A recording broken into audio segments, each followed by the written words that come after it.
আজকের যোগাসনের প্র্যাকটিস সেই সব মেয়েদের জন্য যাদের পিরিয়ডস ইররেগুলার হয়, হয়তো বা কখনো 2 মাসে 3 মাসে একবার, না হলে মাসে দুবারও হয়ে যায়।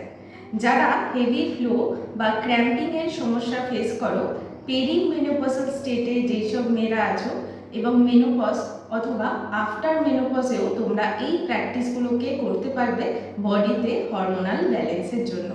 এছাড়াও যে সমস্ত পুরুষেরা প্রস্টেটের বিভিন্ন সমস্যা ফেস করছেন, তারাও আজকের এই যোগাসনগুলোর প্র্যাকটিস আমাদের সাথে করতে পারবেন।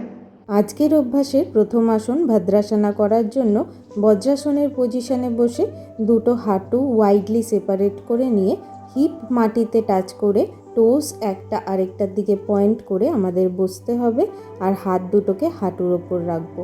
ফোকাস করব এই মুহূর্তে আমরা আমাদের মূলাধার চক্রের ওপর, আর নর্মাল ব্রিদিংয়ের সাথে আমরা পশ্চার হোল্ড করার চেষ্টা করব। পরবর্তী বদ্ধকোণাসনা উত্তানাসনা করার জন্য আমরা দুটো পায়ের পাতা যতটা পসিবল পেরিনিয়ামের ক্লোজ নিয়ে আসবো।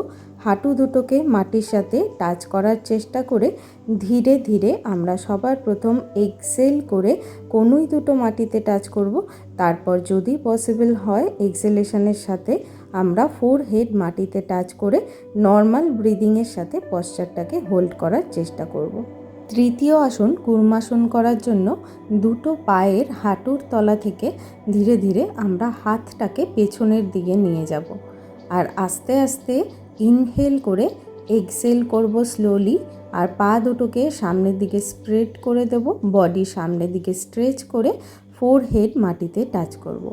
একই রকমভাবে মূলাধার চক্রের ওপর ফোকাস রেখে নর্মাল ব্রিদিংয়ের সাথে হোল্ড করে কিছুক্ষণ আস্তে আস্তে আমরা পশ্চারটাকে রিলিজ করব। আজকের অভ্যাসের চতুর্থ এবং শেষ আসন পাদ প্রসার পশ্চিমোত্তানাসন করার জন্য দুটো পা ওয়াইডলি স্প্রেড করে ধীরে ধীরে আমরা হাত দুটোকে পেছনে নিয়ে গিয়ে ইন্টারলক করব। স্লোলি ইনহেল এবং এক্সেলেশনের সাথে ফোরহেড মাটিতে টাচ করার চেষ্টা করব। যেরকমভাবে আমরা সামনের দিকে ফরওয়ার্ড বেন্ড করেছি, একই রকমভাবে আমাদেরকে কিন্তু রাইট নি এবং লেফট নিয়ের দিকেও ফরওয়ার্ড বেন্ড করার চেষ্টা করতে হবে। বডিকে সাইড ওয়াইজ ঘুরিয়ে ইনহেল অ্যান্ড এক্সেলেশনের সাথে ফোরহেড শিনবোনে টাচ, কিছুক্ষণ হোল্ড করে থাকার পর নর্মাল ব্রিদিংয়ের সাথে আবার ধীরে ধীরে উঠে গিয়ে ইনহেল এবং এক্সেলেশনের সাথে অপর সাইডেও ফোরহেড শিনবোনে টাচ করার চেষ্টা করতে হবে। নিজেদের শারীরিক সমস্যাগুলো থেকে দ্রুত মুক্তি পাওয়ার জন্য আপনারা এই আসনগুলোর অভ্যাস প্রতিদিন করতে পারেন।